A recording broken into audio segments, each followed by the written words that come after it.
we had a conversation right through text message the other night. I think that Endgame, when they were going back and forth in using time travel, that was all within the same timeline, right? Because there's only one, like they said, there's only one sacred timeline.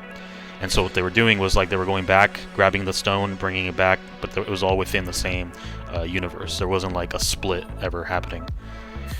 I might be wrong, but the TVA that they established that the sacred timeline is like not infinite, but a number of timelines intertwined together, sort of like a rope. You know, a rope has like smaller, like it's made out of smaller ropes, right? Like no, I think there was one, but they did mention like there would be variations occasionally, and their job was to bring it back, right? So occasionally there would be like a little loop and that's coming off of it, you know. But there was like a long time ago they referenced these like gods that were in charge of their own timelines, and there was like an multiverse conflict. And after the conflict, they decided let's just bring it all into order and just have one timeline. But I don't know if it's like multiple timelines. I think it's just one. But occasionally there are like loops that come off of it, and then it's their job to like bring it back into the fold. Maybe that's why I think what I think, because, like you said, like it was different timelines and they brought it together. So I figured that they sort of didn't mesh them together, but they just like hold them together, right? Yeah. I could be wrong though, but yeah. So So there's one sacred timeline, and the Avengers sort of branched out, but it was allowed because they inevitably fixed it with the plan, right? Yeah. So it was like, okay, you're good if you're gonna do that. I don't even know if they branched out. I think that, like I said, they were moving back and forth on it, but what they didn't branch out from the sacred timeline. If it did, then they would have intervened. What did branch out was Loki's grabbing the Tesseract and then bouncing. Right, that was part of that. That was a violation, and so that's when they stepped in. If not, the TVA would have been like, "Hey, Avengers, you can't be doing what you're doing with this time machine." Right? We're have to shut the whole thing down. But the ancient one in Endgame, she did tell Bruce Banner that once you take the stone out, that timeline goes sort of, the other way. But then Captain America brought it all back, right? So then it did. Yeah, that's all. Yeah, so I don't know. That's the way I interpret it. I don't know. Being all like, this is what's going on. I don't know. We'll see, right? But I do think this is leading up to the multiverse of madness with Doctor Strange. Oh, definitely. I think this is what causes the madness part. Mm-hmm. We might go back to the conflict that they alluded to, right? We might go back to that situation where the timelines start splitting up, and then I don't know, something has to be resolved. Bro, does Doctor Strange always have to save our asses? Because he came up in Infinity War and Endgame, and so did Scott Lang, Ant-Man. Them two just they held it down. If it wasn't for them, we would have been, it would have been over. Mm-hmm. Yeah. Him. Iron Man definitely saved the world. Some of the other ones are not as crazy, right? Like the Hulk, was he done? Well, I guess he did the snap that brought everybody back to life when he put on the glove in Endgame. Yeah. But yeah, Doctor Strange is very important. He's like the most powerful wizard or whatever. Yeah, he's what's the name? The Supreme something. Yeah, I'm trying not to confuse it with the Ku Klux Klan Sorcerer Supreme. It sounds like Sorcerer something. Supreme. It sounds like something out of the Ku Klux Klan, but I gotta look up what their name for it is. The Master Wizard or some shit. I'm sorry, man. Like I wish I could infiltrate a Ku Klux Klan meeting. There's a movie about that, right? With there's like a black guy who infiltrates like the Ku Klux Klan. There's a Dave Chappelle skit where I know there's a skit. Oh, there's a movie too? There's a movie. Yeah, let me find it. Black Klansman, is that the one? Yeah, there you go. Yeah. That one. I haven't seen it, but I just remember the trailers and how they were. It's sort of like a dark comedy, I think.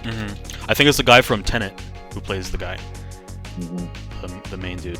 Yeah, John David Washington. Right. Yeah, I should check that one out. There's a couple. What's up? No, the TVA is really sketch. You know, I just getting this bad vibe about them. I think that their demise is gonna come at the end of the show. Yes, something's gonna happen. Yeah, I do think they're gonna. I don't know if they're necessarily evil. They're more like a necessary evil, like a bureaucracy, like a government, right? Usually people think of governments as like oppressive, but sometimes people make the case that governments are required to maintain order because what came before was just anarchy and chaos. But I do think you're right. Like they are going to lose control of the situation, and that's going to lead to the badness, like what we refer to. Yeah. Because remember, I said in the group chat that it's still unclear how they make the conclusion as to what's meant to be and what isn't.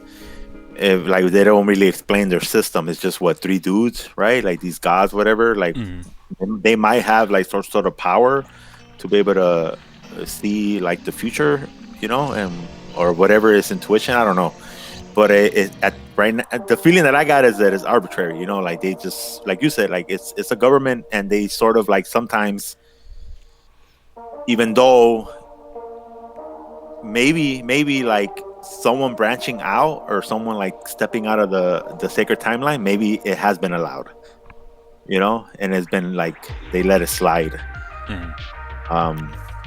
But yeah, we don't know who these people are, these gods, right? So they're what they decide is what is the sacred timeline, and how did they decide that? I'm glad Disney has the resources to like do justice to these stories, right?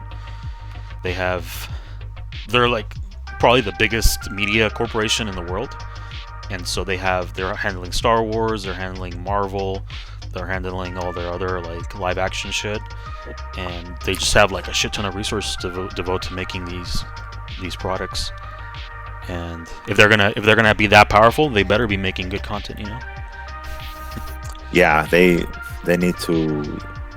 I thought that they started really slow with their platform, Disney Plus, when it first came out. Like it seemed very limited, but that's only because they were still trying to grab back everything that they like sort of loaned out to other like streaming services, right? Yeah, so so I sort of understand that they have a lot of content now, right? It's funny because my screen right now is on Disney Plus, just like idling, and I could see like all the selections they have, as opposed to before it was only like maybe like 3 or 4 like lines of like movies, shows, and stuff like that. But now they're doing good. We're in good hands, I think. I hope so.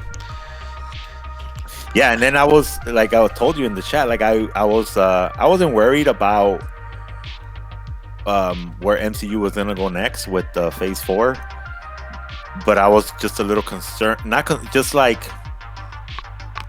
sort of skeptical that it could be, better than the Infinity Saga. I saw the trailer for Eternals. I don't know what you thought about that, but I was like, it looks all right. I know Alan was super excited about it. We haven't talked about it with him, but I was like, yeah, the Eternals, it didn't hype me at all. But there is a video. You know how they have breakdown videos? If you watch a breakdown video, you'll get more hyped because there's just so many Easter eggs, so many references, and they're. One thing does scare me about Eternals is that they might, and I hope this doesn't happen, but it could be the case that they sort of play into all the events that happen in the Infinity Saga, right? Like the first thing that came to my head was like, what if they dropped that rat that hit the button for the van that had the quantum realm, Ant-Man? Yeah, like what if it was them that just dropped it and they just kind of helped, that will suck. I think, in my opinion, it would really suck. It'd be like, dude, like you, why don't you just come and fight with us? You know, like, well, maybe, or well, they have the rules, right? They can't fight the war, they can't interfere, but they could help somehow. They remind me of like Greek gods, right? Like, or like Zeus, you know. I was gonna say that I was getting Zack Snyder vibes, like from Justice League, how they showed all the ancient gods fighting Darkseid. That's right. So, but we'll see how it is. Like, hopefully, it's not the first time that DC does it better than Marvel, right? If they're totally like it's really boring to watch, because Justice League was cool. I enjoyed it, the 4-hour version. I liked it a lot, but my only criticism is that it's obviously it's too long. You know, it's unrealistic. It's an unrealistic movie because it's too long. Yeah. So it could have been 2 movies. Could have been 2 movies. Part 1 and Part 2. Could have been. There's a good spot where they could have cut it off, where they're in the tunnel and there's like a water, like a flood that comes through, and then they barely make it out alive, right after fighting. What's the name of the guy with the horns? Steppenwolf, right? Steppenwolf. Yeah. So after they fight him and they barely get out, boom, to be continued, and then a year later release the other half. That would have worked out. I don't know what they were thinking to like rewrite it with Joss Whedon. Yeah. So that's my only critique is that if they, the question is, can Snyder make this 4-hour movie into like a 2.5-hour movie and still be this good? I find it really hard because he had to develop a lot of characters, you know, in that 4 hours, and I don't think you could do that in one movie, right? It's like I said, it's an unrealistic expectation. So because of that reason, it wouldn't be as good. Mm-hmm. The ending was dope. It was like the way that they showed the Flash, you know, just sort of put everything, you know, sort of go kind of bust a Superman, and like in the first movie or whatever, when he spun in the earth back after the earthquake. Yep. That was dope. That scene was amazing. I think that was awesome, the way they put it together. A lot better than the original like ending. Yeah, I didn't watch the original, so I don't know what happened. Oh, then you don't have to worry about it. I don't think I need to know. I was just it's nothing. I'll just tell you what happens. You know how Cyborg was trying to like pull apart the cubes, right? Yeah. He did it. Oh. I think him and Superman, they just pulled it apart. You know. But in the new version, like they end up just not being able to do it, and that shit just blows up in their face. Yeah. So the way I understand it is that the Zack Snyder version was actually the old version. Like that was filmed. All of that was filmed first, and the Joss Whedon one was filmed afterwards. So that's what I don't understand. Like who decided that like the Zack Snyder one wasn't gonna work? Or I don't know. Maybe Zack Snyder came in afterwards and refilmed and added some new stuff. But the way I understand it, like it was done. It was ready to go. It needed to be cut or whatever. I have no idea about the logistics of all that, but yeah, I do know that Snyder was the original director. I didn't know that he filmed. I thought that he walked away before he even filmed. No, yeah, a lot of that was filmed. That's why, like, there's one where a lot of scenes have Superman and he doesn't have a mustache. That was filmed with Zack Snyder, and then Joss Whedon filmed the scenes with him with a mustache afterwards because he was already working on Mission Impossible. What's his name? Henry Cavill. Henry Cavill. Yeah, Cavill. Yeah. Cavill. Yeah. Cable.